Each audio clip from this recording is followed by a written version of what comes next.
எல்லோருக்கும் வணக்கம்.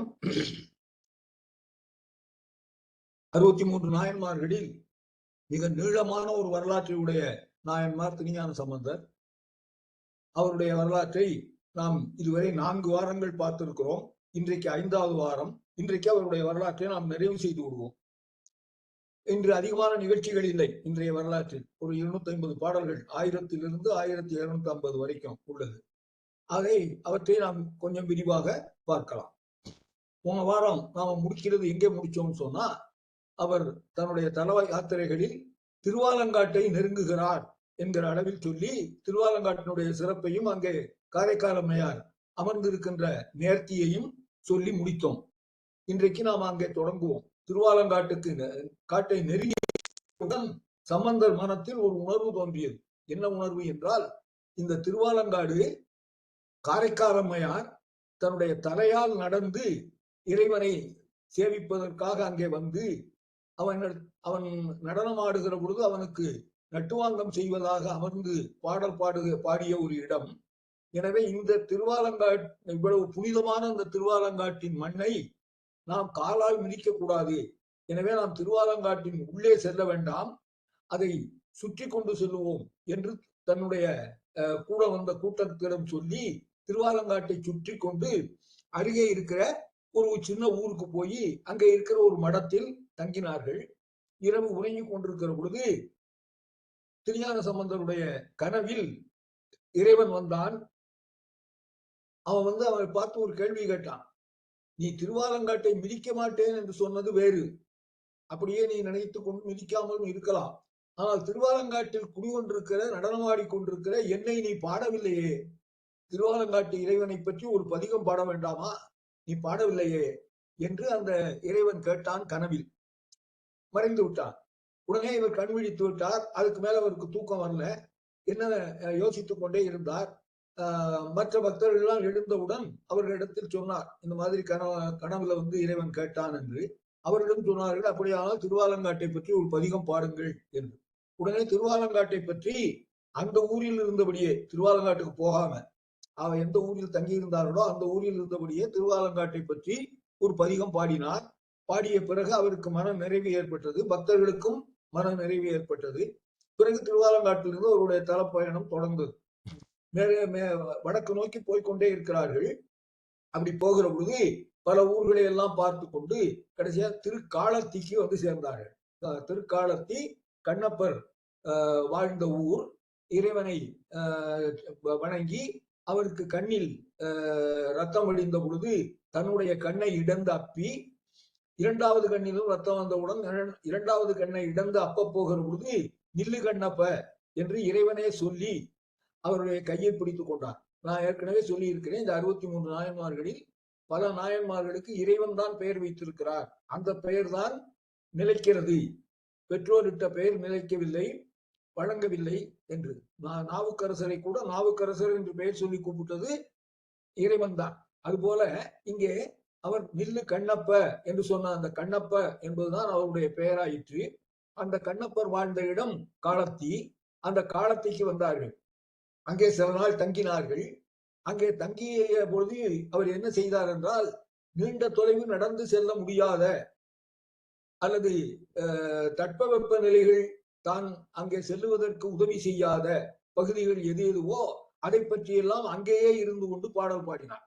ராமேஸ்வரத்தில் இருந்து கொண்டு திரிகோணமலையையும் அங்கே இருக்கின்ற அந்த முருகப்பெருமானுடைய தலங்களையும் கதிர்காமத்தையும் எல்லாம் வைத்து அவர் பாடியது போல, இங்கே காலத்தியிலே இருந்து கொண்டு வடக்கே இருக்கிற கோகரணம், திருப்பருப்பதம், வட கைலாயம் போன்ற ஊர்களை பற்றியெல்லாம் ஒவ்வொரு ஊருக்கும் ஒவ்வொரு பதிகம் அங்கே பாடினார். திருக்காலத்தில் சில நாட்கள் தங்குகிறார். ஒவ்வொரு நாளும் வடக்கே இருக்கிற ஒரு ஊரை பற்றி, தான் போக முடியாத ஊர். இதையே நான் ஏற்கனவே சொல்லி இருக்கிறேன். 63 நாயன்மார்களில் கைலையை நோக்கி பயணத்தை தொடங்கியவர்கள் 2 பேர். ஆனால் அந்த பயணத்தை முடித்து கைலைக்கே போய் சேர்ந்தது காரைக்கால் அம்மையார் மட்டும். நாவுக்கரசர் பாதி தொலைவு போன பிறகு அவரால் போக முடியாது அளவுக்கு அவருடைய உடல் தொல்லை கொடுத்தது. ஆனாலும் அவருடைய வைராக்கியம் அவரை தொடர்ந்து செல்லுமாறு பணித்தது. அப்பொழுது இறைவனே அங்கே ஒரு அந்தணர் வடிவில் தோன்றி, நீ கைலைக்கு செல்ல முடியாது. ஆனால் கைலை காட்சியை நீ பார்ப்பதற்கு நான் ஏற்பாடு செய்கிறேன். இங்கே இருக்கிற ஒரு பொய்கையில் நீ மூழ்கினால் நீ திருவையாற்றில் அங்கே இருக்கிற நீர்நிலையில் இருந்து எழுவாய். அந்த திருவையாற்றில் நீ கைலை காட்சியை காணலாம் என்று சொன்னார். அப்படி கைலை காட்சியை திருவையாற்றிலே நாவுக்கரசர் பார்த்தார். ஆக 2 பேர் தான் கைலைக்கு நேரம் போனது. மற்ற எல்லாம் சுந்தரர் உட்பட, இந்த சம்பந்தர் உட்பட இவர்கள் எல்லாம் காளத்தி மலையில் இருந்து கொண்டே கைலையை பற்றி பதிகம் பாடியிருக்காங்க. கைலையை எல்லாரும் பதிகம் பாடியிருக்காங்க. ஆனா எங்கே இருந்து பாடினார்கள் என்றால் காளத்தியில் இருந்து. அவங்க நேர கைலைக்கு போகிற. அவர் திருவையாற்று காட்சியை காண்கிற பொழுது கைலையை பற்றி அவர் பதிகம் பாடினார் நாவுக்கரசர். காரைக்கால் அம்மையார் மட்டும் நேரடியா அங்க போனவங்க. அப்படி இவர் காலத்தியில் இருந்து கைலையையும் பருப்பதத்தையும் கோகரணத்தையும் பற்றி அந்த வடநாட்டு பதிகளை எல்லாம், வடநாட்டு திருத்தலங்களை எல்லாம் பற்றி ஒவ்வொரு பதிகம் பாடினார். அப்படி பாடி முடித்த பிறகு சில நாட்கள் தங்கிய மகிழ்ச்சியோடு காலத்தை விட்டு புறப்பட்டார். புறப்பட்டு இன்னும் கொஞ்சம் அந்த தொண்டை நாட்டின் உட்பகுதிகளுக்கு செல்வதாக புறப்பட்டு சென்று திருக்கடு அங்க இருக்கிற திருவேற்காடு, திருவொற்றியூர் முதலிய இடங்களுக்கு சென்றார். திருவொற்றியூரில் அந்த இறைவனுடைய அழகிலும் அந்த ஆலயத்தினுடைய பழமையிலும் மிகுந்த ஈடுபாடு கொண்டு அங்கே சில நாட்கள் தங்கினார்.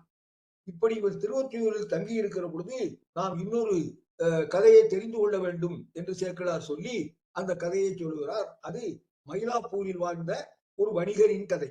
மயிலாப்பூரில் சிவனேசர் என்ற பெயரில் ஒரு வணிகர் வாழ்ந்தார். நல்ல செல்வ குடும்பம், வணிகத்தில் அவருக்கு நல்ல லாபம் கிடைத்தது, நன்றாக வாழ்ந்து கொண்டிருந்தார். ஆனா அவருக்கு ஒரே ஒரு குறை, குழந்தை இல்லை என்பது. அதற்காக சிவபெருமானுடைய கோயிலுக்கு தான் நாள்தோறும் சென்று அவரை வணங்கி அவரை நோக்கி தவங்கிடப்பது போல அவர் தன்னுடைய வேண்டுதலை வைத்தார். எனக்கு குழந்தை இல்லை, நீங்கள் குழந்தை பாக்கியத்தை அருள வேண்டும், நீங்கள் அருள வேண்டும் என்று அவரும் அவர் மனைவியும் 2 பேருமே சிவன் கோயில்களுக்கு சென்று ஏறத்தாழ தவம் செய்வது போல அங்கேயே அமர்ந்து தியான நிலையில் இருந்து இறைவனை வேண்டிக் கொண்டார்கள். இப்படி சில காலம் வேண்டிக் கொண்ட பிறகு சிவனேசரின் மனைவி கருவுற்றாள். அவளுக்கு ஒரு பெண் குழந்தை பிறந்தது. அந்த பெண் குழந்தைக்கு பூம்பாவை என்று பெயரிட்டார்கள். அந்த பூம்பாவை என்கிற பெண் குழந்தை மிக அழகாக இருந்தது, மிக நல்ல முறையில் வளர்ந்தது. அப்படி அந்த வளருகிற குழந்தையை அந்த காலத்துல இளம் வயது குழந்தைகளை தங்கள் வீட்டிற்குள் வைத்துக் கொள்ளாமல் கன்னிமாடத்தில் தங்க வைத்து தோழிமாரோடு அங்கே வாழுகிற மாதிரி அமைத்து விடுவது அந்த காலத்து வழக்கம். அப்படி ஒரு வழக்கத்தில் இது செல்வர்கள் மட்டும் செய்வாங்க. ஏன்னா அந்த கன்னிமாடத்தை பராமரிக்கிற செலவெல்லாம் செய்யணும்ல, அது அவங்களால முடியும். அதனால அந்த சிவனேசர் தன் மகள் பூம்பாவையை ஒரு கன்னிமாடத்தில் தோழியரோடு இருத்தி அங்கே வாழச் சொல்லி இடையிடையிலே போய் பெற்றோர்கள் அவளை பார்த்து கொண்டு திரும்பி வந்து கொண்டு இருந்தார்கள். அப்படி வாழ்ந்த பொழுது அவள் கொஞ்சம் கொஞ்சமாக வளர்ந்து 7 வயதை அடைந்தாள். 7 வயதை அடைகிற பொழுது ஒரு நாள் இந்த 7 வயதை அவள் அடைவதற்கு இடையில் சிவனேசர் மிகுந்த சிவபக்தராகினால் பல சிவன் கோயில்களுக்கும் சென்று வணங்குகிற இயல்புடையவராகினால் அப்படி போகிற இடத்திலெல்லாம் பக்தர்கள் திருஞான சம்பந்தரின் பெருமையை பேசுவதை அவர் காது குளிர கேட்டார். திருஞான சம்பந்தர் ஞானப்பால் உண்ட செய்தியையும், அவருக்கு இறைவன் பொற்றாளம் கொடுத்ததையும், பிறகு இறைவன் அவருக்கு பல்லக்கு கொடுத்ததையும், இப்படியாக அவர் வாழ்வில் நிறைந்த அதிசயங்களை எல்லாம் எல்லோரும் பாராட்டி பேசுவதை சிவனேசர் கேட்டார். அவர் அப்படியே தன்னை மறந்து இன்னும் கண்ணால் பார்க்கவில்லை என்றாலும் திருஞான சம்பந்தரின் முதல் நிலை பக்தராக மாறிவிட்டார். எப்படி திருநாவுக்கரசருக்கு ஒரு அப்பூதியடிகளோ அப்படி ஞான சம்பந்தருக்கு சிவனேசர் அவரை பார்க்காமலே அவருடைய அடியவராக பக்தராக மாறி எந்த நேரத்திலும் திருஞான சம்பந்தரின் புகழை பேசுவதாக இருந்தார். அப்பொழுது அவர் மனம் இன்னும் திருஞான சம்பந்தரை நெருங்க நினைக்க பொழுது அவர் ஒரு அறிவிப்பை வெளியிட்டார். என் மகள் பூம்பாவையை நான் திருஞான சம்பந்தருக்குத்தான் திருமணம் செய்து கொடுப்பேன், அவருக்காகவே பிறந்தவளிவள் என்று ஒரு அறிவிப்பை தன்னுடைய உறவினர்களும் ஊராரும் கேட்கும்படி அறிவித்தார். அப்படி அறிவித்து வாழ்ந்து கொண்டிருக்கிற பொழுது 7 வயது நிரம்பிய பூம்பாவை ஒரு நாள் அந்த கன்னிமாடத்தின் அருகே இருக்கிற நந்தவனத்திற்கு சென்று பூக்கள் பறித்துக் கொண்டிருந்தாள். ஒரு பூஞ்செடியில் அவள் பூவை பறிக்கிற பொழுது அந்த பூ செடியிலே இருந்த பூநாகம் அவளுடைய விரல்களை பற்றி அதை அங்கே விரலை தீண்டியது, விரலை கடித்தது. அப்படி அந்த பாம்பு கடித்ததனால் ஏறிய நஞ்சு அவள் உடலெல்லாம் நீளமாகி அவள் மயக்கம் போட்டு விழுந்தாள். அங்கே இருக்கிற மற்ற பெண்கள் உடனடியாக அவளை எடுத்து கொண்டு போய் கன்னிமாடத்தின் உள்ளே படுக்க வைத்து விட்டு அவருடைய பெற்றோருக்கு செய்தியை தெரிவித்தார்கள். உடனே சிவனேசர் ஓடி வந்தார். அவருடைய அவர் கையில் மிகுந்த செல்வம் இருந்ததனால் பெரிய பெரிய மருத்துவர்களை எல்லாம் அழைத்து வந்தார். எப்படியாவது இவளை பிழைக்க வைக்க வேண்டும் என்று. அவர்கள் என்னென்னவோ செய்து பார்த்தார்கள். அந்த நஞ்சு கொஞ்சம் கூட இறங்கல, மேற்கொண்டு ஏறுவதாக இருந்தது. எனவே அவர் பறை அறிவித்தார். இந்த பாம்பு தீண்டிய என் மகளுடைய நஞ்சை நீக்கி அவளை உயிர்ப்பிக்கின்ற ஒருவர், அவர் மந்திரவாதியாக இருக்கலாம் அல்லது மருத்துவராக இருக்கலாம், யாராக வேண்டுமானாலும் இருக்கலாம். அவர் அதுபோல அவளுடைய உயிரை பிழைக்க செய்து விடுவாரே ஆனால் என்னுடைய சொத்து முழுவதையும் நான் அவர்களுக்கு கொடுக்கிறேன். அவர்கள் விரும்புகிற அளவுக்கு எவ்வளவு பணம் வேணுமோ அதை நான் கொடுக்கிறேன் என்று அறிவித்தார். பறை அறிவித்து தெரிவித்தார். உடனே பல இடங்களில் இருந்தும் சேக்கலார் தெளிவாக எழுதுகிறார், அரசனுடைய மருத்துவர்களில் இருந்து எல்லா மருத்துவர்களும் வந்தார்கள். அப்படி எல்லா மருத்துவர்களும் அந்த ஊருக்கு வந்தார்கள், மயிலாப்பூருக்கு வந்து அவங்க மருந்து கொடுக்கிறது முறையிலும் மருந்து கொடுத்தார்கள், மந்திரிக்கிற முறையில் மந்திரித்தார்கள்.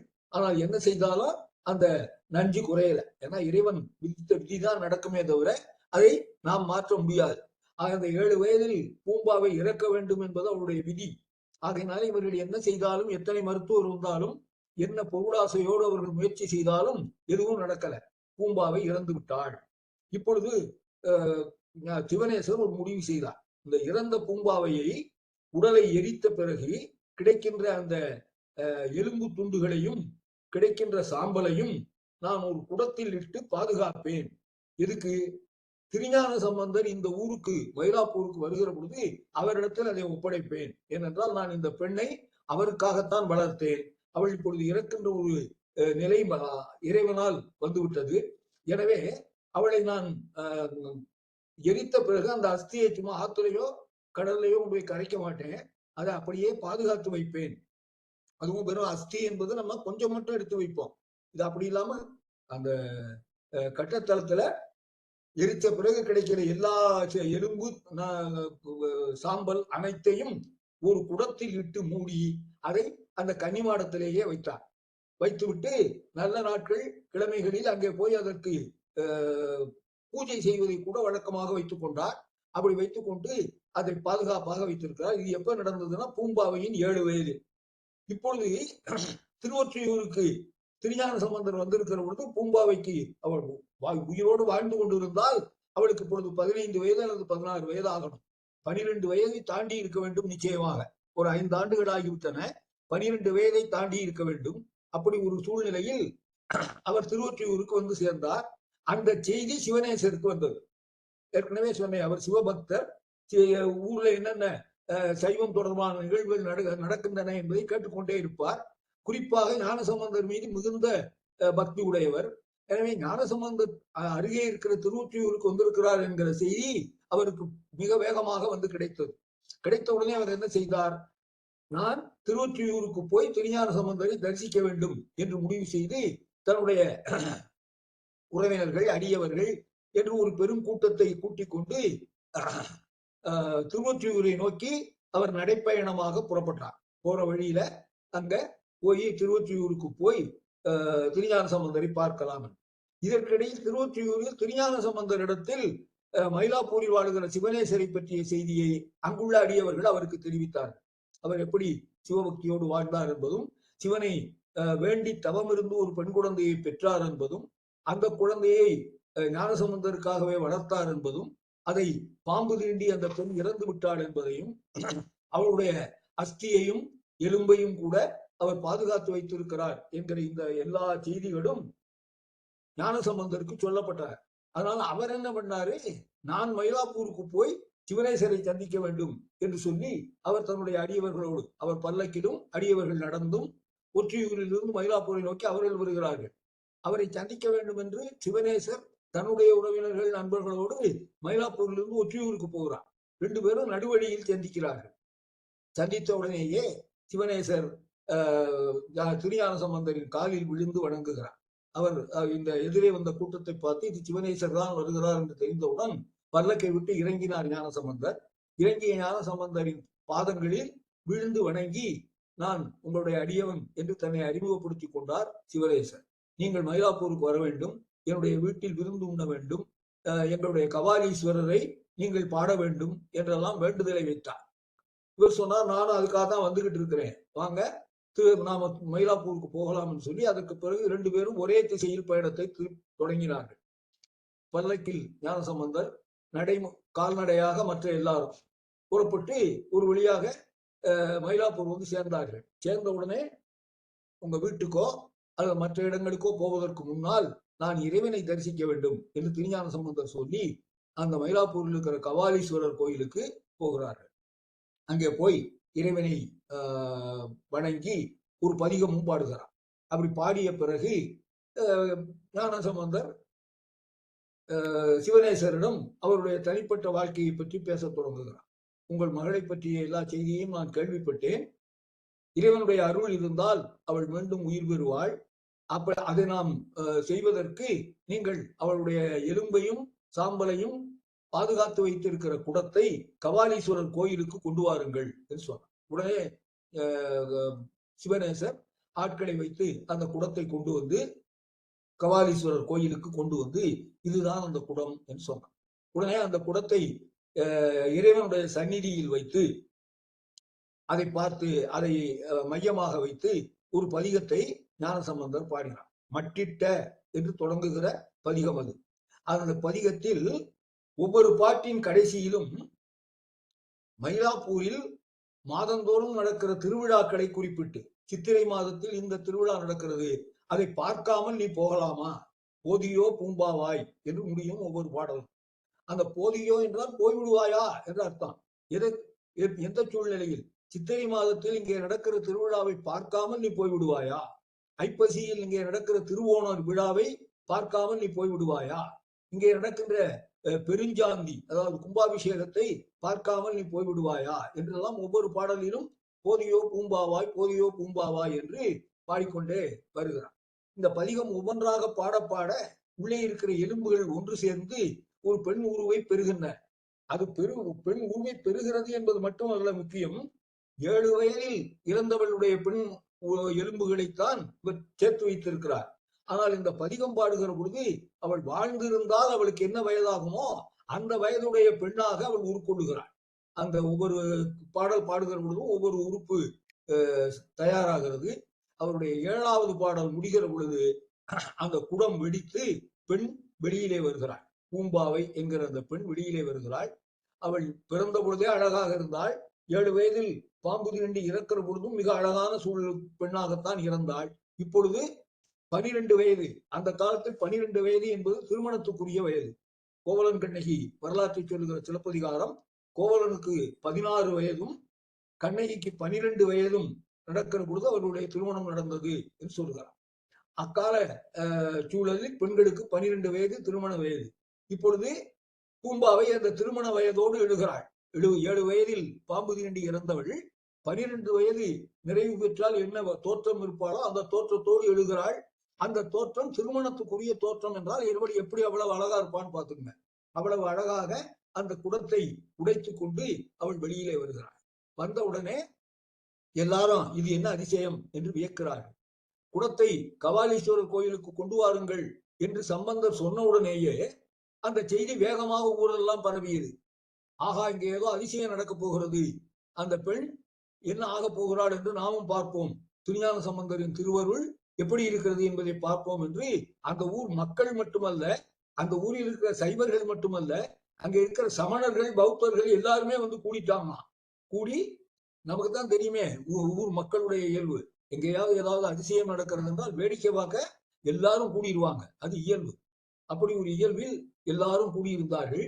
அப்படி கூடியிருந்தவர்கள் மத்தியில் அந்த பூம்பாவை 12 வயது பெண்ணாக எழுந்தவுடன் எல்லோரும் ஆச்சரியத்தில் தங்கள் குரலை எழுப்பி, அதாவது சைவர்கள் குறிப்பாக சிவனையும் திருஞான சம்பந்தரையும் புகழ்ந்து குரல் எழுப்பி போற்றி பாடி அவர்கள் எல்லாரும் மகிழ்ந்தார்கள். அப்பொழுது சிவனேசர் அந்த பெண்ணை பார்த்து சொன்னார், ஞான சம்பந்தர் இவர்தான், இவரை வணங்கிக்கொள் என்று சொன்னார். உடனே பூம்பாவை ஞானசம்பந்தரின் பாதத்தில் விழுந்து அவரை வணங்கினார். அப்புறம் எல்லாரும் திரும்ப கோயிலுக்குள்ள போய் இறைவனை வணங்குகிறார். அப்படி இறைவனை வணங்கி அவர்கள் அங்கே இருந்து புறப்படலாம் என்று நினைக்கிற பொழுது, இனி சிவனேஸ்வருடைய வீட்டிற்கு சென்று விருந்து உணவெல்லாம் தயாராக இருக்கிறார் சம்பந்தர். அதனால புறப்படலாம்னு நினைக்கிறாங்க. அப்ப சிவனேஸ்வர் ஒரு வேண்டுகோளை வைத்தார். நான் இந்த பெண் பிறந்ததிலிருந்தே இவளை உங்களுக்காகத்தான் வளர்த்தேன், எனவே நீங்கள் இவளை மணந்து கொள்ள வேண்டும் என்று திருஞான சம்பந்தரிடத்தில் ஒரு வேண்டுகோளை வைத்தார். உடனே திருஞான சம்பந்தர் சொன்னார், இது மிக அடாத வார்த்தை, சொல்லக்கூடாத வார்த்தையை நீங்கள் சொல்லி இருக்கிறீர்கள். ஏனென்றால் நீங்கள் பெற்ற பூம்பாவை அவருடைய 7வது வயதில் இறந்து விட்டாள். இப்பொழுது 12 வயதுடைய பூம்பாவை வந்திருக்கிறாள் என்று சொன்னால், இவள் நான் பாடியதனால், நான் இறைவனை வணங்கியதனால், நான் இறைவனிடத்தில் வேண்டுதல் வைத்ததனால் பிறந்தவள். எனவே ஒரு வகையில் நான் இவளுக்கு தந்தை. நீங்கள் முதல் தந்தை என்றால் நான் 2வது தந்தை. அவள் 2 பேரை பிறப்படுத்திருக்கிறாள். ஒரு முறை தாய் வயிற்றிலிருந்து பிறப்படுத்தாள், 2வது முறை குடத்திலிருந்து பிறப்படுத்திருக்கிறாள். தாய் வயிற்றிலிருந்து பிறப்படுத்துவதற்கு சிவனேசர் காரணம், எனவே அவர் தந்தை. குடத்திலிருந்து அவள் பிறப்படுத்துவதற்கு நான் காரணம், எனவே நானும் ஒரு தந்தை. நான் 2வது தந்தை. தந்தையை மகளை திருமணம் செய்து கொள்ள வேண்டுவது எந்த வகையிலும் முறையற்ற செயல். அதை நீங்கள் மீண்டும் வலியுறுத்தாதீர்கள். அவளை நான் மணந்து கொள்ள இயலாது என்று திருஞான சம்பந்தர் மறுத்துவிட்டார். இதை சேக்கிழார் அந்த பாம்பு அவளை தீண்டுகிற இடத்திலேயே அந்த பாடலில் சொல்லுகிறார். சிவனேசர் என்ன விரும்பினாலும் இறைவன் உடைய விருப்பப்படி ஞான சம்பந்தருக்கு இவள் ஏற்றவள் இல்லை என்பதை உணர்ந்து அதை உறுதிப்படுத்துவதற்காகவே பாம்பு அவளை தீண்டியது என்று எழுதுகிறார். அதை உறுதிப்படுத்துவதற்காக பாம்பு அவளை தீண்டுகிறது.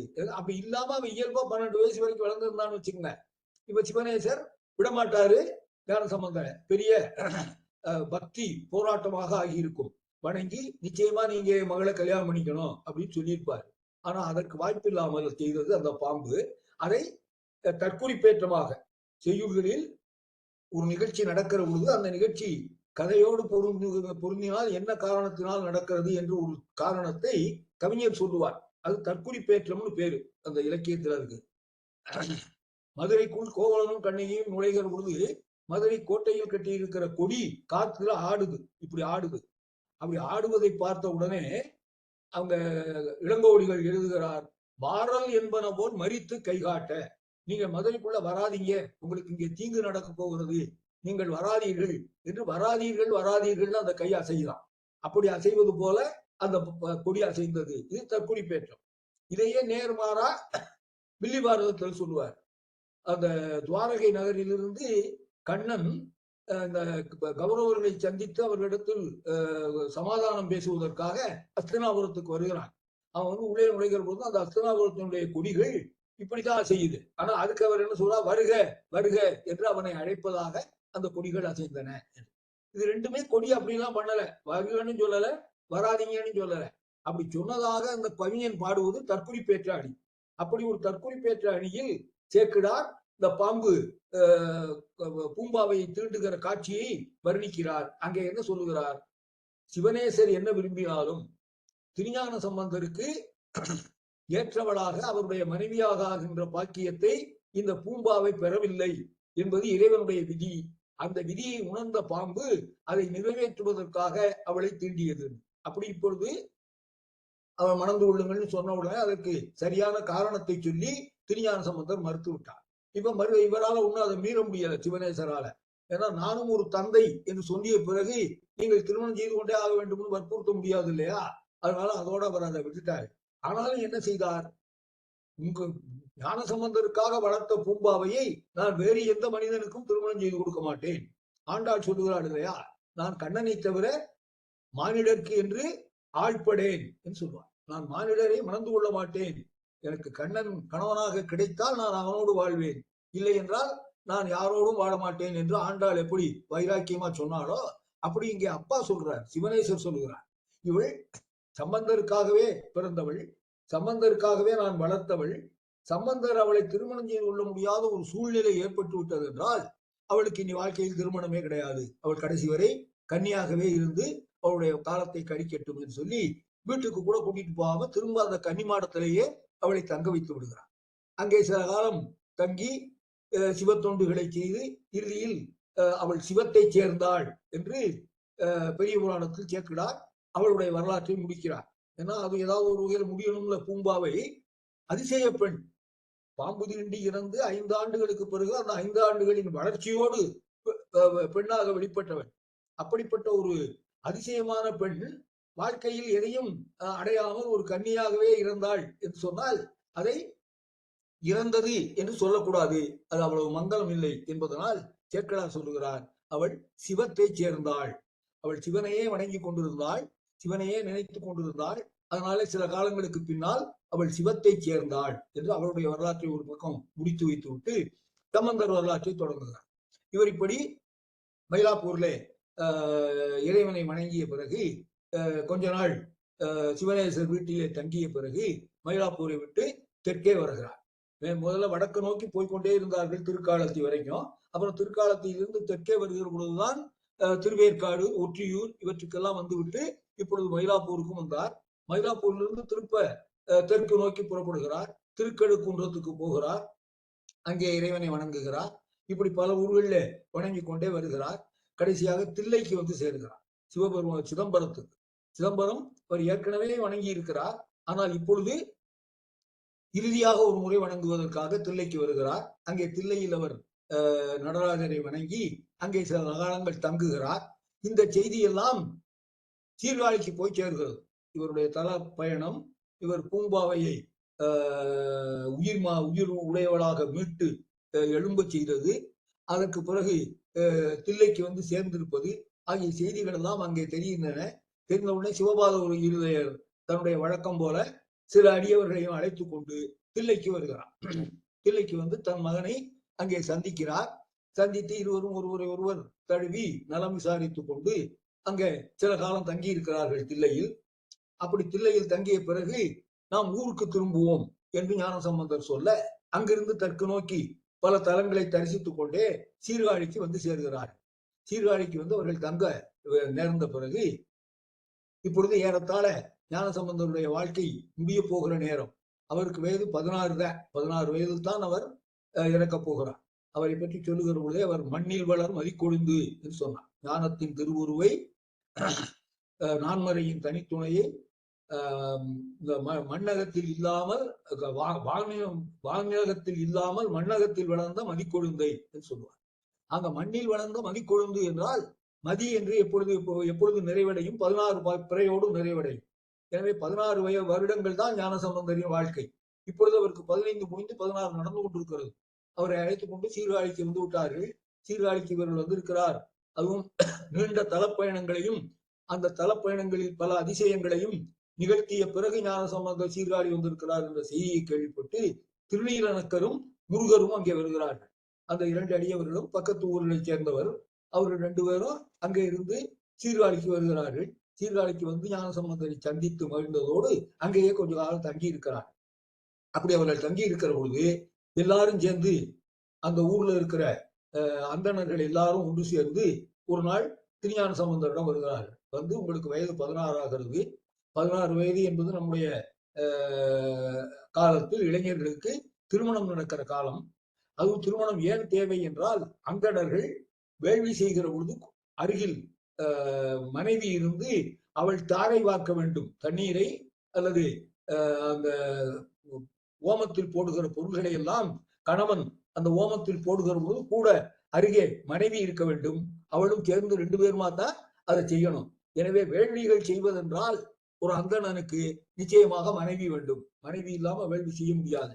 மனைவி இல்லாமல் வேள்வி செய்ய முடியாது என்றுதான் தர்மி மனைவியை பெறுவதற்கு பணம் வேண்டும் என்று அந்த பணத்துக்காக இறைவனை வேண்டி அவன் இறைவன் பாட்டு பாடி நக்கீரர் சண்டை போட்ட நிகழ்ச்சியெல்லாம் நடந்துச்சு.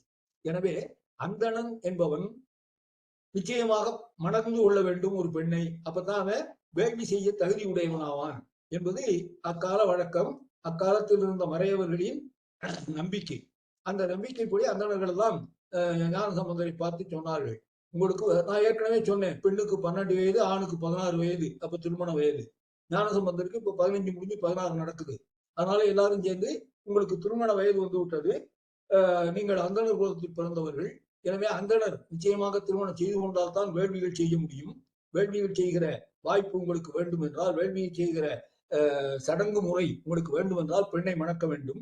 எங்களுக்கு தெரியும் நீங்கள் சடங்கு முறைக்கெல்லாம் அப்பாற்பட்டவர் என்று. ஆனாலும் உங்கள் வாழ்க்கையில் நீங்கள் சடங்கு முறைகளை பின்பற்றினால்தான் மற்ற அந்தணர்கள் எல்லாம் அதை பின்பற்றுவார்கள். இல்லை என்றால் உங்களை காரணம் காட்டி அவர்களும் அந்த சடங்கு முறைகளை மீறத் தொடங்கி விடுவார்கள்.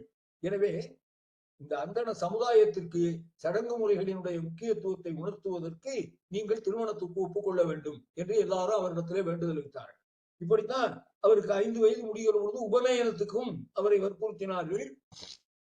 அவர் சரி, நீங்கள் உபநயனம் செய்யுங்கள், எந்த மந்திரத்தை வேண்டுமானாலும் சொல்லுங்கள், ஆனால் உண்மையில் பெரிய மந்திரம் என்பது நமச்சிவாய என்பதுதான் என்று சொல்லி அந்தியின் மந்திரம் அஞ்செழுத்துமே என்கிற பதிகத்தை பாடினார். இப்பொழுது அதே போல எல்லாரும் சேர்ந்து அவரை வலியுறுத்துகிறார்கள். சடங்கு முறைகளை அந்தணர்கள் விட்டுவிடக் கூடாது என்றால், அந்த அந்தணர் குலத்தில் தலைவர் போல மிகப்பெரிய ஆற்றலோடு தோன்றியவர்கள் அந்த சடங்கு முறையை தங்கள் வாழ்க்கையில் பின்பற்ற வேண்டும். அப்பதான் மற்றவர்களும் பின்பற்றுவார்கள். எனவே நீங்கள் திருமணத்துக்கு ஒப்புக்கொள்ள வேண்டும் என்று எல்லாரும் வேண்டிக் கொண்டார்கள். முதலில் எல்லாம் வேண்டாம் மறுத்து என்று மறுத்த திருஞான சம்பந்தர், நான் இந்த இல்லற வாழ்க்கை வாழ்ந்து இயல்பாக 10ஓடு 11ஆக இறந்து போகக்கூடிய ஒரு மனித நிலையில் வாழவில்லை. நான் இறைவனின் திருமகனாகவே வாழ்கிறேன். எனவே எனக்கு திருமணம் வேண்டுமா என்பது யோசனையாக இருக்கிறது என்று முதலில் மறுக்கிறார். ஆனால் அவர்கள் திரும்ப இதை வலியுறுத்தி, குறிப்பாக சமுதாயத்தில் இருக்கிறவர்களெல்லாம் சடங்கு முறையை பின்பற்ற வேண்டும் என்றால் சமுதாய தலைவர்கள் சடங்கு முறையை பின்பற்ற வேண்டும் என்ற ஒரு காரணத்தை சொன்னவுடன் அவர் கட்டுப்படுகிறார். அவரால் மீற முடியவில்லை. அவர் சரி, நான் திருமணத்துக்கு ஒப்புக்கொள்ளுகிறேன் என்று சொல்கிறார். உடனே அவர்கள் அவருக்கு திருமணம் செய்வதற்கு நல்ல பெண், சரியான ஒரு பக்தி குடும்பத்தில் இருப்பவளாக, சைவ குடும்பத்தில் இருப்பவளாக, சிவனை வணங்குபவளாக, சிவனடியாரை போற்றுபவராக இருக்கிற ஒரு பெண் வேண்டும் என்று தேடுகிறார்கள்.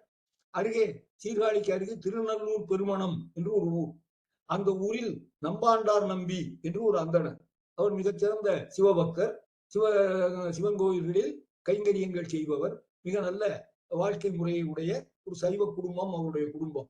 அந்த குடும்பத்தில் அவருக்கு ஒரே ஒரு பெண், அழகான பெண். அந்த பெண்ணை சம்பந்தருக்கு திருமணம் செய்யலாம் என்று கருதுகிறார்கள். அவரிடத்தில் போய் பெண் கேட்க வேண்டும் என்று புறப்படுகிறார்கள். அந்த காலத்தில் மாப்பிள்ளை வீட்டுக்காரங்க பெண் கேட்டு பெண் வீட்டுக்கு போவது வழக்கம். அப்படித்தான் காரைக்காலம்மையார் வீட்டுக்கு பரமதத்தனுடைய தந்தை ஆட்களை அனுப்பி பேசினார் என்ற செய்தியை நம்ம அவர் வரலாற்றில் பார்த்திருக்கிறோம். அதே போலத்தான் கலிப்பகையார் வீட்டிலிருந்து ஆட்கள் வந்து மானக்கஞ்சாரருடைய மனைவியை பேசினார்கள் என்று பார்த்தோம். அப்படியெல்லாம் அந்த கலிப்பகையாருக்காக வந்து பேசியது அப்பருடைய சகோதரி திலகவதியார். மானக்கஞ்சாரருடைய மகளை பேசியவர்கள் ஏர்வோன் கலிக்காமருடைய உறவினர்கள். அப்படி எங்கே பார்த்தாலும் பெரிய புராணத்தில் திருமண பேச்சுக்கள் நிகழ்கிற இடத்திலெல்லாம் மாப்பிள்ளை வீட்டினுடைய உறவினர்கள் பெண் வீட்டுக்கு வந்து பெண் கேட்டிருக்கிறார்கள் என்பதுதான் சொல்லப்படுகிறது. அதுபோல இங்கேயும் சிவபாத இருதயரும் அவருடைய உறவினர்களும் திருநல்லூர் பெருமணத்துக்கு போகிறார்கள். அங்கே போய் அந்த நம்பாண்டார் நம்பியை சந்தித்து, உங்கள் மகளை எங்கள் சம்பந்தருக்கு நீங்கள் மனம் செய்து தர வேண்டும் என்று வேண்டிக் கொள்கிறார்கள். அவர் மிகுந்த மகிழ்ச்சியோடு, நான் மிகப்பெரிய பாக்கியம் செய்திருக்கிறேன், அதனால்தான் நீங்கள் என் மகளை பெண் கேட்கிறீர்கள். சம்பந்தருக்கு மனைவியாவது என்பது ஒரு சாதாரண பேர் அல்ல, மிகப்பெரிய பேரு. அந்த பேரு என் மகளுக்கு வாய்த்திருக்கிறது என்றால் நான் மிகவும் மகிழ்ச்சி அடைகிறேன். நான் மகிழ்ச்சியோடு இந்த திருமணத்துக்கு ஒப்புக்கொள்கிறேன் என்று நம்பாண்டார் நம்பி சொல்லுகிறார். அப்படி சொன்ன உடனே இவங்க திரும்பி வந்து ஞான சம்பந்தத்தில் அந்த செய்தியை தெரிவிக்கிறார்கள். நாங்கள் நம்பாண்டார் நம்பியை பெண் கேட்டு போனோம், அவர் ஒப்புக்கொண்டு விட்டார். அதனால் அவருடைய மகளுக்கும் உங்களுக்கும் விரைவில் திருமணம் என்று பிறகு பஞ்சாங்கத்தை பார்த்து ஒரு முகூர்த்த நாள் குறிக்கிறாங்க. அந்த முகூர்த்த நாளில் திருநல்லூர் பெருமணத்தில் திருமணம் என்று முடிவு செய்யப்படுகிறது. அந்த முடிவு செய்யப்பட்டவுடன் ஏற்கனவே இவரை சந்திப்பதற்காக வந்த திருநீலநக்கரும் முருகரும், நாங்கள் திருமணம் வரை இங்கேயே இருக்கிறோம், திருமணத்தில் கலந்து கொண்டு அதற்கு பிறகு நாங்கள் ஊருக்கு திரும்புகிறோம் என்று சொல்லுகிறார்கள். சரி என்று அவர்களும் தங்கி இருக்கிறார்கள். திருமணத்தை ஏற்பாடுகள் எல்லாம் செய்யப்படுகின்றன. இதற்கு பிறகு கிட்டத்தட்ட 100 பாட்டு, அது 70-75 பாட்டு அந்த திருமண நிகழ்வுகள் சொல்லப்படுகின்றன. அது ரொம்ப விரிவா சொல்றார் என்னென்ன நடந்ததுன்னு சேக்கலா. அது அவ்வளவு கதைப்போக்குக்கு தேவையில்லைன்னு வச்சுக்கோங்க. 2 வரி 4 வரியில முடிச்சிடலாம். இந்த பெரிய புராணத்துக்கு உரை எழுதுவது போல உரைநடையில் பெரிய புராண கதையை எழுதுகிற திருவிக்க அப்படித்தான் எழுதுகிறார். ஒரு பத்திக்குள்ள 4-5 வரியில எழுதிடுறாரு அந்த திருமண நிகழ்ச்சியை. ஆனால் இதை 70 பாடல்களில் சொல்லுகிறார் சேக்கிழார். ஏனென்றால் அந்த காலத்தில் ஒரு அந்தணர் வீட்டு திருமணம் எப்படி நடந்தது என்பதை பதிவு செய்ய வைக்கிறார். இலக்கியத்தை பற்றி சொல்லுவார்கள், இலக்கியம் என்பது காலத்தை காட்டுகிற கண்ணாடி என்று. எனவே அந்த சேக்கிழார் எழுதுகிற அந்த 12ஆம் நூற்றாண்டில் 10ஆம் நூற்றாண்டில் ஒரு அந்தணர் வீட்டு திருமணம் எப்படி நடந்தது என்பதை சொல்ல வேண்டும். அதை சொல்லுகிறார். மிக முக்கியமான 2 நிகழ்ச்சிகள். அந்த 2 நிகழ்ச்சிகள் இன்னைக்கு நம்முடைய நகரத்தார் திருமணங்களிலும் நடக்கின்றன. திருமணத்துக்கு 1-2 நாட்கள் முன்னால் முளை ஊற போடுவது என்று ஒரு நிகழ்ச்சி நடக்கும். அது முளையாக வந்த பிறகு அதிலிருந்து கிடைக்கிற அந்த முளைகளை எல்லாம் எடுத்து பரப்பி அதைத்தான் முளைப்பாரி என்று வைத்து பூமணம் இடுகிற பொழுது, அரிமணம் இடுகிற பொழுது பயன்படுத்திக் கொள்வோம். ஆக அப்படி ஒரு முளைப்பாரி நடக்கும் என்பது இங்கேயும் சொல்லப்படுகிறது. சேக்கிழாருடைய அந்த பெரிய புராணத்திலும் திருஞான சம்பந்த திருமணத்தின் பொழுது அந்த முகூர்த்த நாள் குறிக்கப்பட்ட நாளிலிருந்து 1 வாரம் முன்னால், 7 நாள் முன்னால் முளை பூரித்தார்கள். பூரித்தல் என்றால் அதை நிறைவடைய செய்வது. அந்த முளை இனி முளை விட்டு வெளியில வரணும், அதுக்காக அதை புதைத்து வைப்பது. அப்படி புதைத்து வைத்ததை எப்ப செஞ்சாங்கன்னா திருமணத்துக்கு 7 நாட்கள் முன்னால். நம்ம இப்ப நகரத்தார் திருமணத்துல இதை 3 நாட்கள் முன்னால் செய்கிறோம். திருமணத்துக்கு முன்னால முதல் நாள் அந்த பெண் வீட்டை நோக்கி மாப்பிள்ளை வீட்டார் போவாங்க, அங்கேதான் திருமணம் நடக்கும். ஆனா அதுக்கும் முதல் நாள் இந்த முளை பதித்தல் என்பது நடைபெறும். அது முளை பூரித்தல் என்று 7 நாட்கள் முன்னதாக நடந்ததாக சொல்லுகிறார். அப்புறம் நாளைக்கு திருமணம் என்றால் இன்றைக்கு திருஞான சம்பந்தருக்கு ஒரு மறையவர் இறைவனை நினைத்து துதித்து இறைவனுடைய காப்பு இந்த மணமகனுக்கு இருக்க வேண்டும், திருமணம் நல்ல முறையில் நடக்க வேண்டும் என்று ஒரு காப்பு நாணை கையில் அணிவிப்பது. இதுவும் இன்றைக்கும் நம்முடைய திருமணங்களிலும் கூட நடக்கிறது. இது நம்ம பகவனம் செய்தல் என்கிற இடத்தில் பெண்ணுக்கு அந்த காப்பு நாள் கட்டப்படும். அதுக்கு முன்னாலேயே முதல் நாள் இரவே மாப்பிள்ளை வீட்டில் காப்பு நாள் கட்டப்படும். மாமக்காரரும் அந்தனரும் சேர்ந்ததை செய்வார்கள். அந்த காப்பு நாள் என்பது மஞ்சள் துணியினாலே இப்பொழுது கட்டப்படுகிறது. அப்பொழுது இது மஞ்சள் கயிற்றால் கட்டப்பட்டது, அல்லது செல்வர்கள் வீடுகளில் பொன்னாலேயே செய்து கட்டினார்கள். ஆக அந்த காப்பு நாள் கட்டுவது என்பது ஒரு முக்கியமான சடங்கு.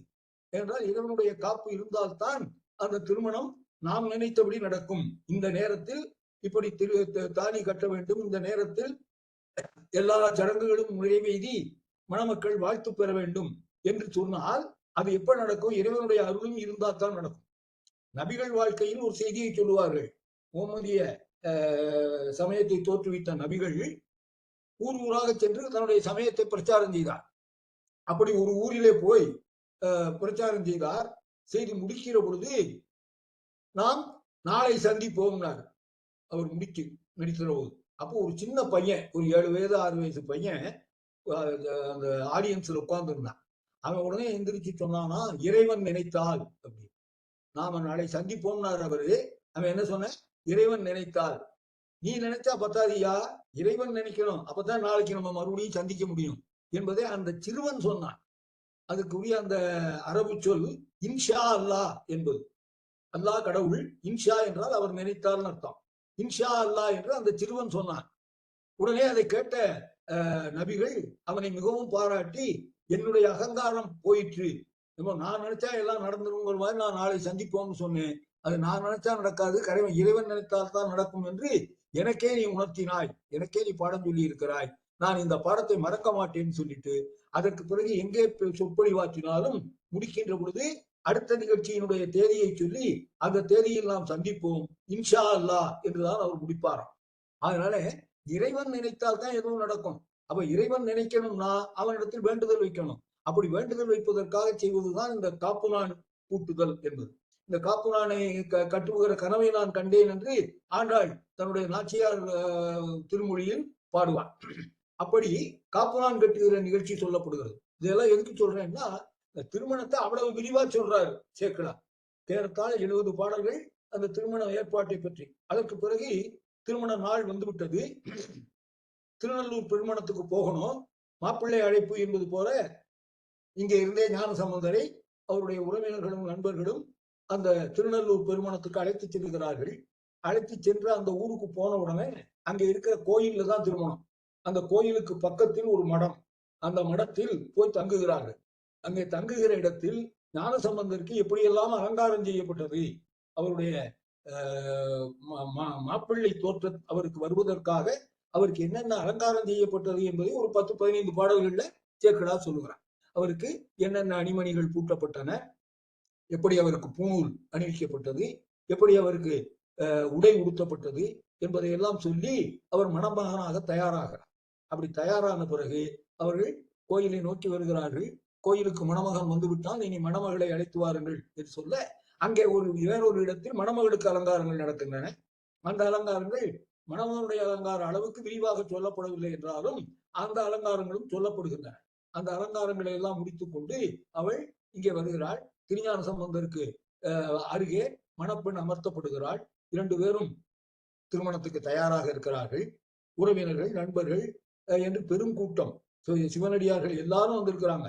தனித்தனி அழைப்பு தேவைப்படாமல் செய்தி கேள்விப்பட்டவர்கள் எல்லாம் வந்திருக்கிறார்கள். அந்த கோயில் உள்ளே இருக்கிற அந்த பகுதி எவ்வளவு கூட்டத்தை தாங்குமோ அவ்வளவு கூட்டம் உள்ள இருந்து திருமணம் நடக்க போகிறது. இப்பொழுது ஞான சம்பந்தரின் மனம் நினைக்கிறது, இப்படி ஒரு இல்லற வாழ்க்கை வாழவா நான் தோன்றினேன்? இல்லையே, என்னுடைய வாழ்க்கை அப்படி அமையக்கூடாதே. ஆனால் எல்லாரும் வற்புறுத்தியதனாலும் சடங்கு முறைகளை சமுதாயம் விட்டுவிடக்கூடாது என்பதற்காகவும் நான் இந்த திருமணத்துக்கு ஒப்புக்கொண்டேன். ஆக இந்த திருமணத்தோடு என் வாழ்க்கை நிறைவு பெற வேண்டும். அதற்கு பிறகு மற்றவர்களைப் போல இல்லற வாழ்க்கையை தொடர்ந்து வாழ்ந்து நான் சாகக்கூடாது. பாரதி சொல்லுவான், நான் சோற்றை உண்டு பிறரை பற்றி பேசி எல்லாரையும் போல வாழ்வேன் என்று நினைத்தாயா? நான் அப்படி வாழ மாட்டேன் என்று சொல்லுவான்.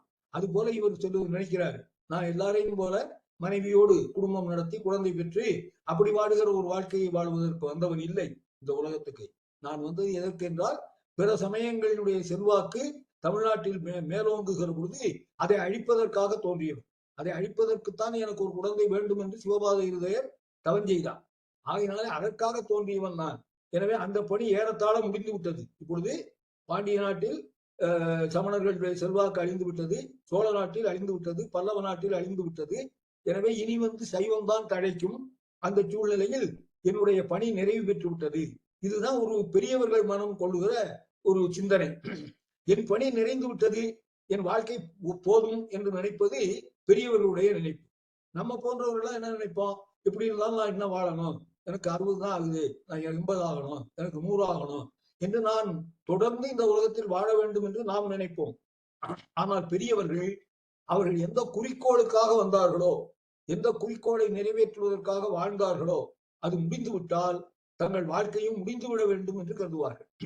வாழ்க்கை முடிவதும் வாழ்க்கை தொடர்வதும் நம்ம விருப்பத்தில் மட்டும் உண்டா? இல்ல, இறைவன் விருப்பத்திலும் இருக்க வேண்டும்.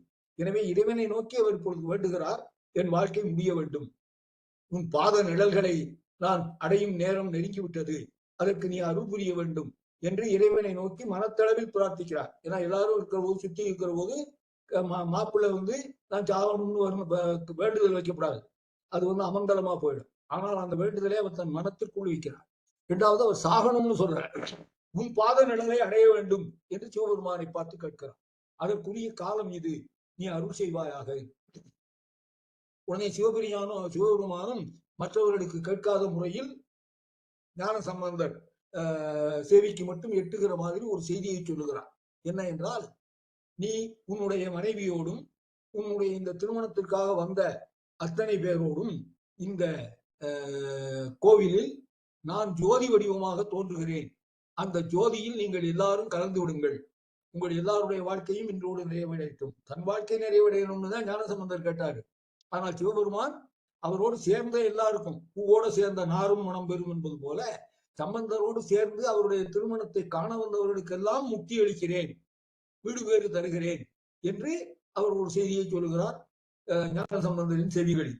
நீ அந்த என்னுடைய சிவஜோதியில் நீயும் உன் மனைவியும் உன்னை தேடி வந்திருக்கிற இந்த திருமண கூட்டமும் எல்லாருமே நுழைந்து விடுங்கள், உங்களுடைய அனைவருக்கும் சிவலோகத்தில் இடம் இருக்கிறது, ஒதுக்கி இருக்கிறேன் என்று சிவபெருமான் ஒரு செய்தியை அந்த திருஞான சம்பந்தரின் காதில் சொன்னார்.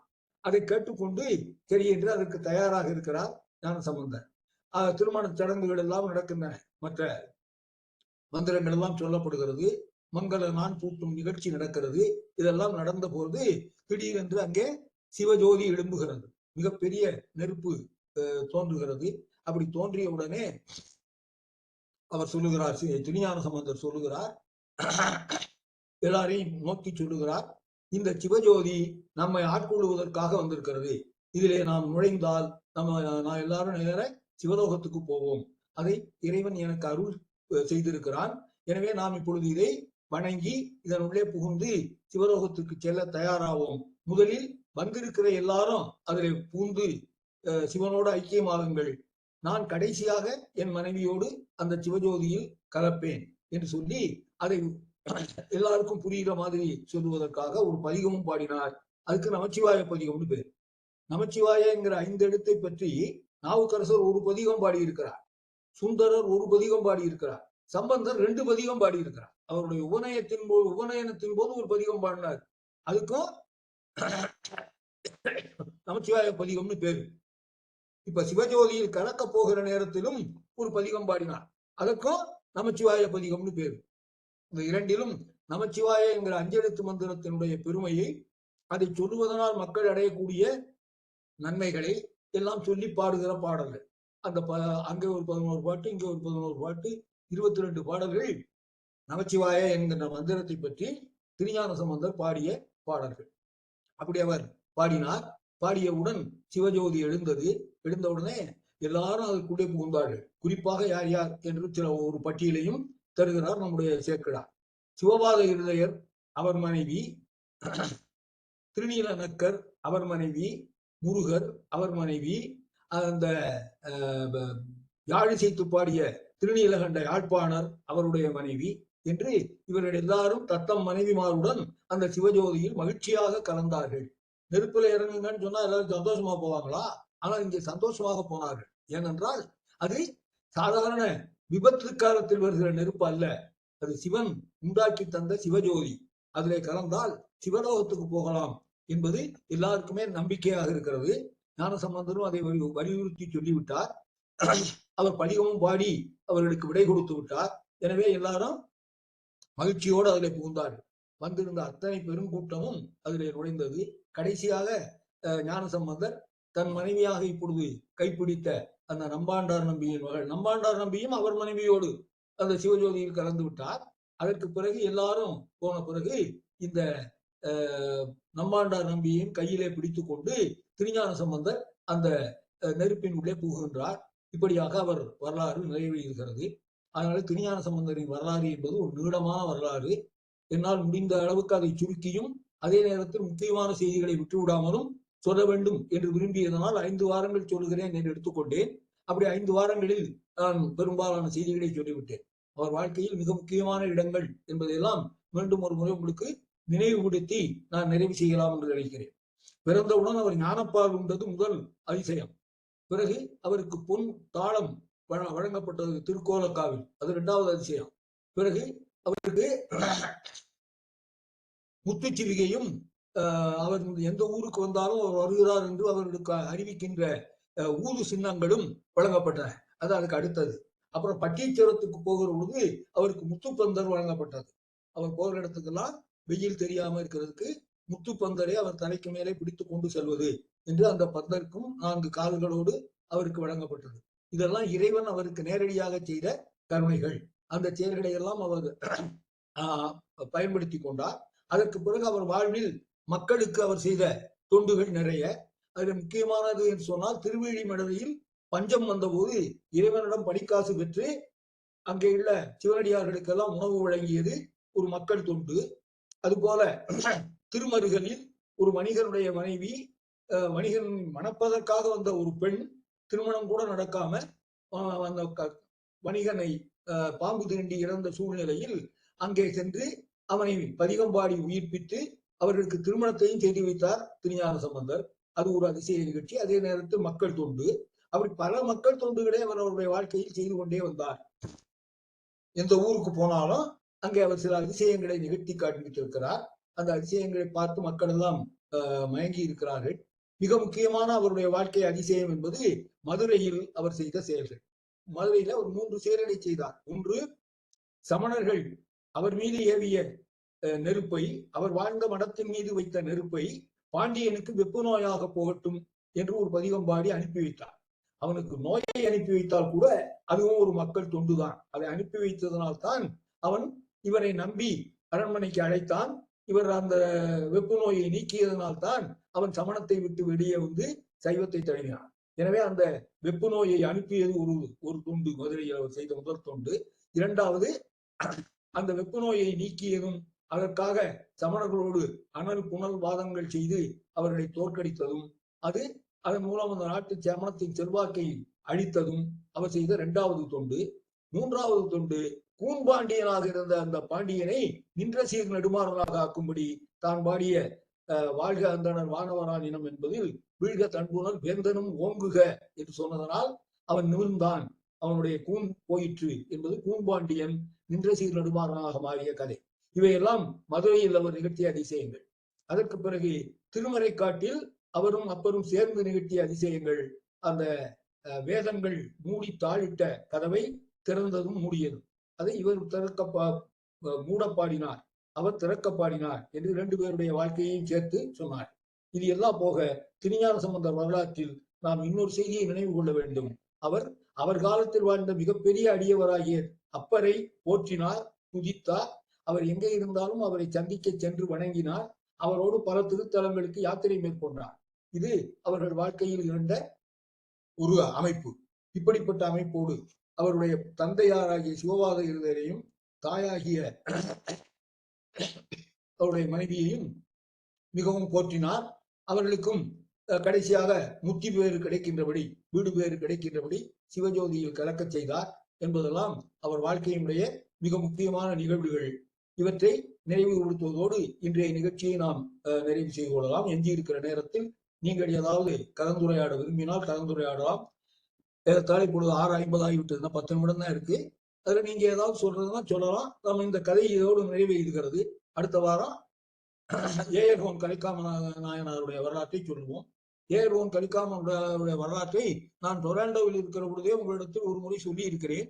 ஆனால் மிக சுருக்கமா சொன்னேன் அப்ப.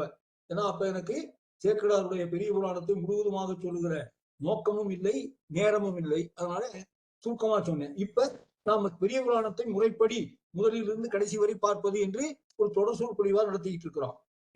எனவே ஏஎர்ஹோன் கலிக்காமருடைய வரலாறு என்பது சுந்தரர் வரலாறோடு பின்னி பிணைந்தது. எனவே சுந்தரர் வரலாற்றில் அந்த உரிய காலப்பகுதியில் நடந்த நிகழ்ச்சிகளை சொல்லி அதுக்கப்புறம் தான் ஏஎர்ஹோன் வரலாற்றை சேக்கிழாரே சொல்றாரு. அது மாதிரி ஒரு முழுவதுமாக சொல்லுவது என்றால் ஒரு 400 பாடல்கள் சேக்கிழார் பாடியிருக்கிறார். அந்த பாடல்களின் கருத்தை ஆனால் நம்ம ஒரு வாரத்துல முடிச்சிடலாம், அதுக்கு ரொம்ப வேண்டாம். அடுத்த வாரம் நம்ம ஏஎர்ஹோன் கலிக்காமர் வரலாற்றை பார்ப்போம். இப்பொழுது சும்மா சம்பந்தர் வரலாற்றில் ஏதாவது உங்களுக்கு கேட்க வேண்டிய செய்திகள் இருந்தால் கேட்கலாம். நான் எப்படி சொன்னேன் என்பதை பற்றி உங்களுடைய கருத்து இருந்தால் அதையும் சொல்லலாம்.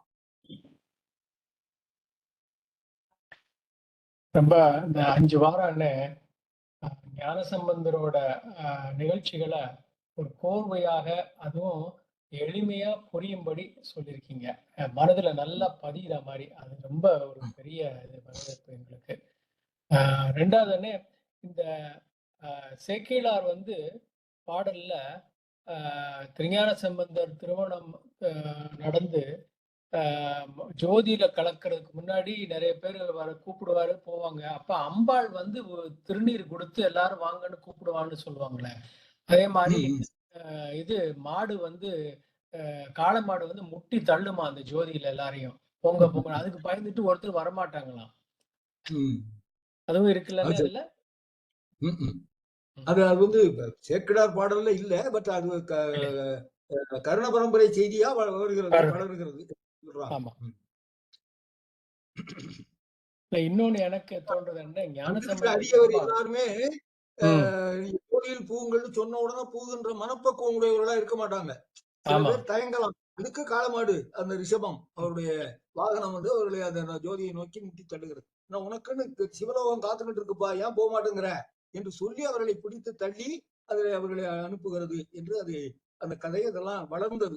சேக்கிழாருடைய பெரிய புராணத்தை படித்தும் கேட்டும் மக்கள் செய்து கொண்ட கற்பனைகளும் பல இருக்கின்றன. அதுல சேர்ந்தது அது. நல்ல செய்தி தான் அதுவும். ஏன்னா பக்தர்களில் பல படிநிலை இருக்கு.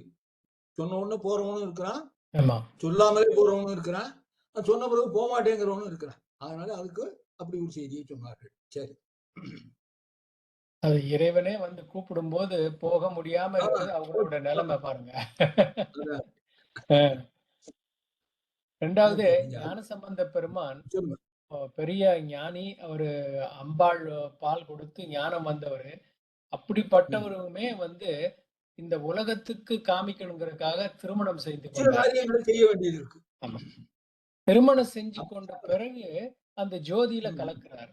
இது ஆஹ் இந்த சரியையில நம்ம இந்த உலகத்துல சரியை கிரியா நடக்கிறது ஆஹ் ஞானத்துக்கு ஒரு தகுந்தாப்புல இருக்கு. ஏன்னா ஞானத்துல வந்து ஆண், பெண் இங்க கூடுற மாரி, அங்க இடகலையும், பிங்கலையும் 2ம் சேர்ந்து கூடினா ஜோதியில கலக்கலாம். அது ஜோதி ஆஹ் ஆயிடுது. அப்படித்தான் வந்து சொல்றாங்க.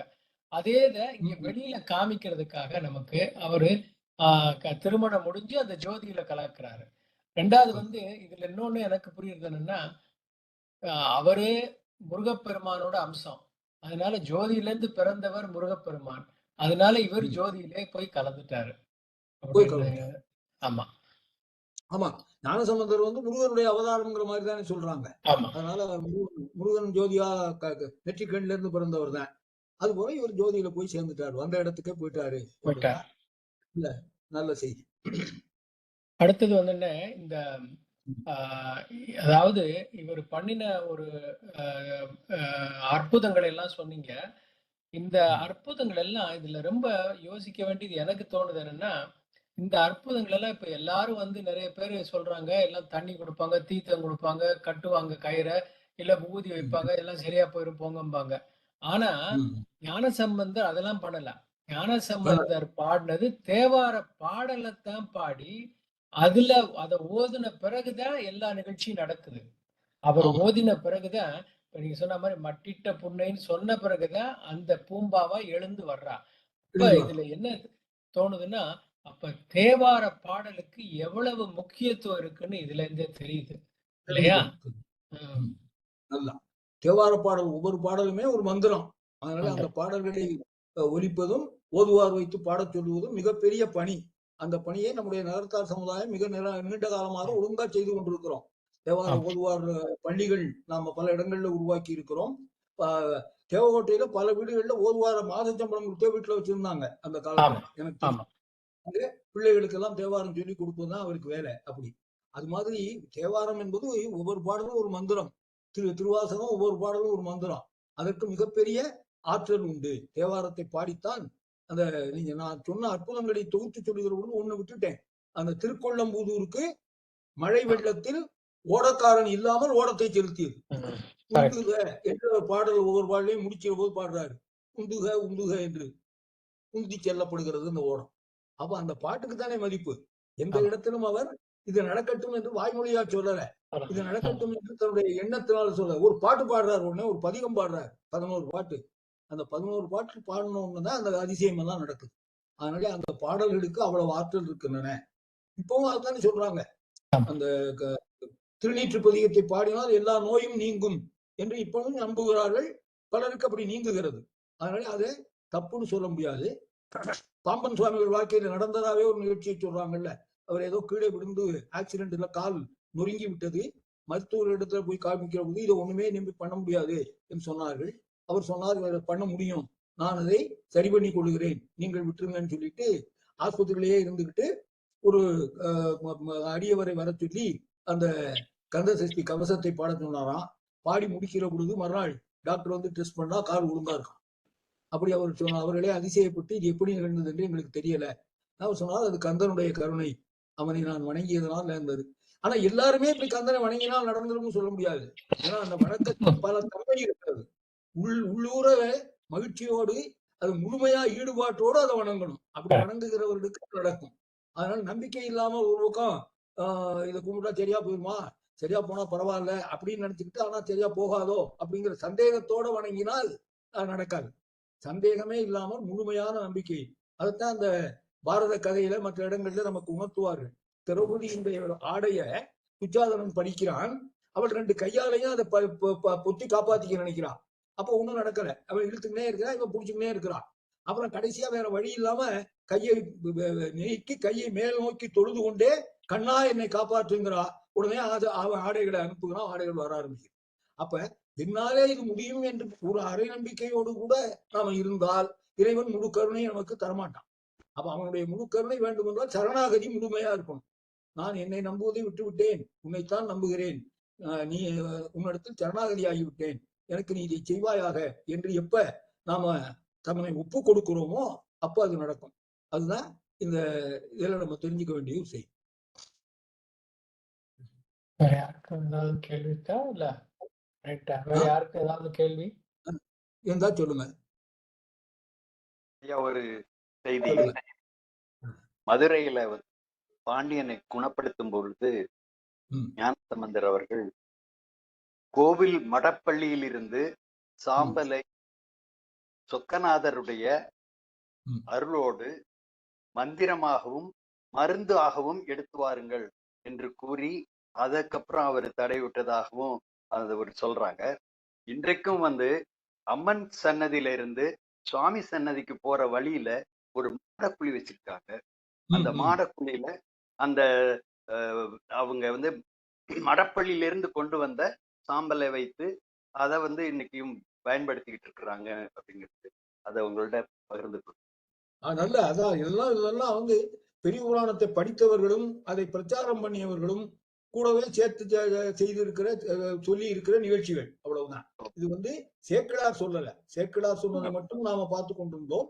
ஆனால் அதை ஒட்டி வளர்ந்த பல நம்பிக்கைகள் சமுதாயத்தில் இருக்கு. அதிலே ஒன்று இது. அவர் கொண்டு வந்த திருநீற்றை ஞானசம்பந்தர் பயன்படுத்தினார் என்பது இல்லாமல் கோயிலிருந்து கொண்டு வர சொன்னார். அதுவும் சொக்கேஸ்வருடைய கோயிலில் இருந்து கொண்டு வர சொன்னார். மதுரையில் அவர் தானே கடவுள். அவருடைய திருநீற்றை கொண்டு வர சொல்லி பயன்படுத்தினார் என்று ஒரு செய்தி கூட சேர்த்துக் கொள்வது நம்ம சேர்த்துக் கொள்வதுதானே. அதனால அது இன்றைக்கும் அந்த நம்பிக்கை மக்களிடத்தில் இருக்கிறது. அதனால அங்கே ஒரு இடத்தை அதுக்கு ஒதுக்கி அங்கே வைத்து அதை வணங்குகிறார்கள் இன்றைக்கும் என்றால் சரிதான். அது நியாயம். பல செய்தி சொல்லலாம்.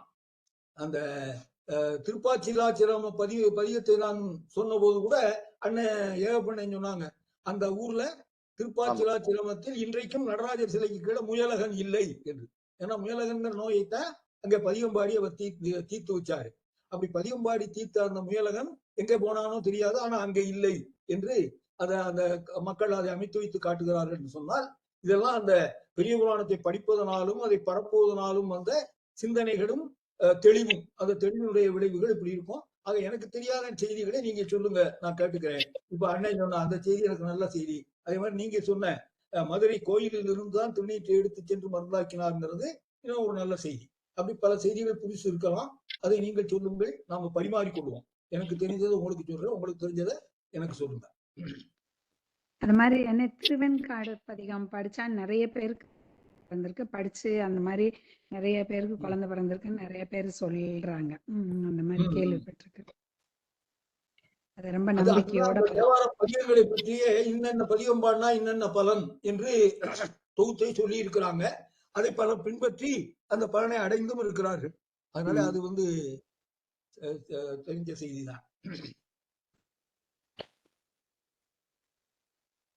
நீங்க சொன்ன மாதிரி என்ன யாரு, அதாவது இப்ப நம்மளும் படிக்கிறோம், நமக்கு சரியாகலைன்னு சொல்றோம். ஆனா வாழ்க்கையில இப்ப ராமானுஜர் எடுத்துக்கோம். இவர் ராமானுஜர்ல நம்ம கணித மேத ராமானுஜம் அவர் இங்க ஒரு கிளார்க்கா இருந்துகிட்டு எல்லா கணக்கும் போட்டாரு. அத ஒரு பயம் மதிக்கல. அப்ப ஒருத்தனை அதை பார்க்கல, தீண்டல. ஆனா அதே இவரை கூட்டு போய் ஆக்ஸ்போர்ட்ல வச்சோன்னு அங்கேருந்து அவர் சொல்லும் போது இன்னைக்கே அதைத்தான் எடுத்துக்கிட்டு எல்லாம் பண்றாங்க. அவர் ஒன்றும் படிச்சவர் இல்ல, பெரிய பிஹெச்டி எல்லாம் இல்ல அவருக்கு, இல்லையா? அவர் ஆக்ஸ்போர்ட்ல சொல்ல வாக்குனாங்க. அப்படி அது எந்த இடத்துல இருந்து சொல்றோமோ அதானே இவரு நம்ம கண்ணதாசன் சொன்னாரு, என்ன கருடா சௌக்கியமான்னு சொன்னார்ல, யாரும் இருக்கும் இடத்தில் இருந்து கொண்டால் எல்லாம் சௌக்கியமே. மாதிரி இடத்துக்கு ஒரு இடம் ஒரு முக்கியத்துவம் இருக்குல்ல. ஆமா.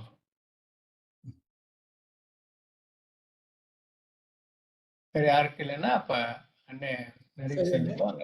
ரொம்ப இன்னைக்கு விட அடுத்த வாரம் சந்திப்போம். நன்றி. மிக்க நன்றி.